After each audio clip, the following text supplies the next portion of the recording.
இல்ல பீகார் தேர்தல் முடிவுகள் வந்து காங்கிரஸ் கட்சியை வந்து கொஞ்சம் பாதிச்சிருக்கா? டெஃபினட்டா நாங்க எதிர்பார்த்த முடிவு வராதது. எங்களுக்கு வந்து இது ஒரு பின்னடைவு தான். அத நான் இல்லன்னே சொல்ல மாட்டேன். ஆனா அந்த தேர்தல் முடிவு வந்து தமிழ்நாட்ட பாதிக்குமான்னு கேட்டீங்கன்னா, கண்டிப்பா பாதிக்காது.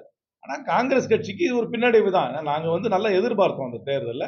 ஆனா அங்க இருக்கிற அவங்க ஒரு வலுவான கூட்டணியை அங்க வந்து தேசிய ஜனநாயக கூட்டணி வந்து வலுவான கூட்டணி. குறிப்பாக வந்து அந்த ராம்விலாஸ் பாஸ்வான் கட்சியை அங்க சேர்த்தது அவங்களுக்கு ஒரு கண்டிப்பான ஒரு பலத்தை கூட்டியிருக்கிறது. 5% ஓட்டுகள் அதனால கூடியிருக்கு. அதுக்கப்புறம் 2 சமுதாய கட்சிகளால இன்னும் ஒரு 2 ஒரு சதவீதம் 2% கூடுச்சு.